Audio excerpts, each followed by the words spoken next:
ஒரு தலித் பெயரை நீங்கள் உச்சரித்தீர்கள் என்றால் நீங்கள் சொர்க்கத்திற்கு செல்ல மாட்டீர்கள் என்பதுதான் அர்த்தம்.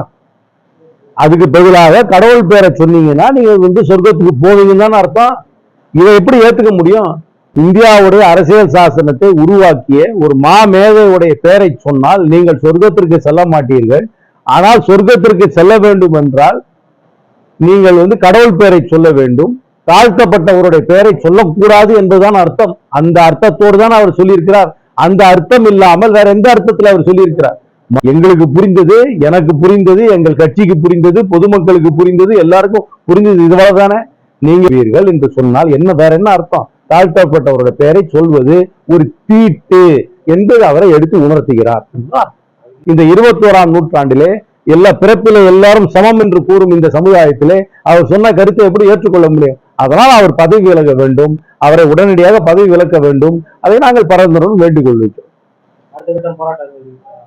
காங்கிரஸ் கட்சி ஒண்ணுன்னா அறிவிப்பாங்க 27ஆம் தேதி 6/7 அன்னைக்கு பெல்கிராம்ல சந்திக்கிறோம். சந்தித்ததுக்கு அப்புறம் ஒரு கட்டமா சொல்லுவாங்க. இது காங்கிரஸ் கட்சியோட பிரச்சனை இல்லை, இது மனித உரிமை பிரச்சனை, ஒரு ஹியூமன் டிக்னிட்டி ப்ராப்ளம்.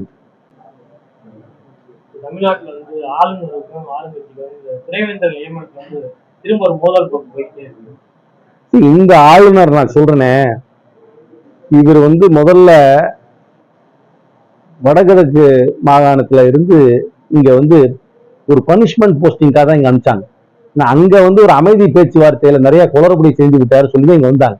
இங்க வந்ததுக்கு அப்புறமே அவர் அவருடைய குசும்பு அடங்கினவே கிடையாது. அவருடைய அரசியல் சாசனம் அவருக்கு போட்டிருக்கும் கோட்டுக்குள்ளே அவர் அவருடைய அதிகாரத்தை அவர் செலுத்துவது கிடையாது. அதை தாண்டி ஒரு முறையும் செலுத்துகின்றதுனால வருகின்ற மோதல் போக்கு. இங்கு தேர்ந்தெடுக்கப்பட்ட அரசாங்கம் தான் அரசை நடத்த வேண்டும். அதை மீறி இவர் அரசாங்கத்தை நடத்த வேண்டும் என்ற எண்ணத்தோடு செயல்படுகிறதுனால் இந்த மோதல் போக்கு தொடர்ந்து கொண்டேதான் இருக்கும். கோயில்ல உண்டியில செல்போன் விழுந்ததை பத்தி என்ன சண்டை இருக்கு? அறநிலையத்துறை என்ன சொல்லுதுன்னா சட்ட ரீதியா ஆய்வு பண்ணுவோன்றாங்க. அவரும் 6 மாசம் கழிச்சு குடும்பத்தை ஆவோட ஐபோன் வாங்குறாரு. இது எப்படி பாக்குறீங்க? உங்க பாயிண்ட் ஆஃப் இது இப்ப என்ன அவங்க என்ன நினைக்கிறாங்கன்னா, நான் பார்த்தேன் அந்த செய்தியை முழுசுமையா படிச்சேன். உண்டியல்ல விழுந்தது கோயில் சொத்து அப்படின்னு ஒரு பிரின்சிபல். இதுல இன்னைக்கு இப்ப இதுல ஒரு எக்ஸெப்ஷன் கொடுக்க ஆரம்பிச்சாங்கன்னா நாளைக்கு என்ன சொல்லுவாங்க? இன்னொன்னு எனக்கு தெரியாம மோதிரம் வந்துருச்சு, அதை திருப்பி கொடுன்னு கேட்பாங்க.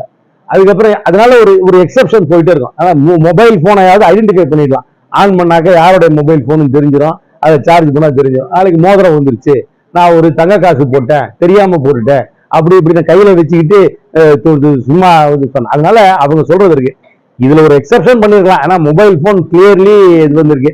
அவர்கிட்ட கேட்டுக்கலாம், மொபைல் போன் இந்த அது பழைய மொபைல் போனா தான் இருக்கும், அதுக்கு என்ன வேல்யூவோ அதை நீ காணிக்கையா செலுத்திருப்பா அப்படின்னு சொல்லிட்டு எடுத்துட்டு போயிடுன்னு சொல்லிட்டு ஒரு சிம்பிளா முடிச்சிருக்கலாம். ஏன்னா மொபைல் போன்ன்றது ஒரு பொருள் மட்டும் இல்ல, அது நிறைய டேட்டா இருக்கு. நானா இருந்தா அதை கொஞ்சம் இதை வித்தியாசமா கையாண்டுருப்பேன். ஸ்மார்ட் வகுப்பறை திட்டத்துக்கு இன்டர்நெட் யூஸ் பண்ண வேண்டியிருக்கு. அந்த இன்டர்நெட் தமிழக அரசு பணம் கட்டணும்னு சொல்லி இது பண்ணிருக்காங்க. மாநில அரசு கேட்டதுக்கு மாநில அரசு அதெல்லாம் கிடையாது.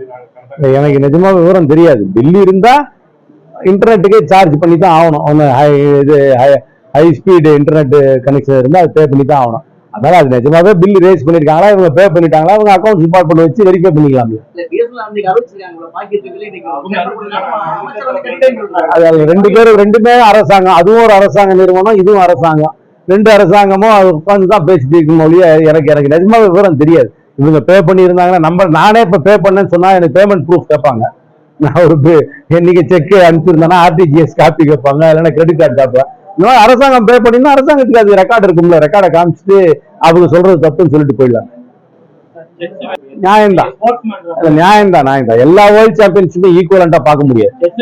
செஸ்ஸுக்கும் கேரமுக்கும் நிறைய வித்தியாசம் இருக்கு. செஸ் இருக்கிற அளவுக்கு கேரம் ஒன்றும் ஒரு இன்டர்நேஷனலி ஆர்கனைஸ் ஸ்போர்ட் கிடையாது.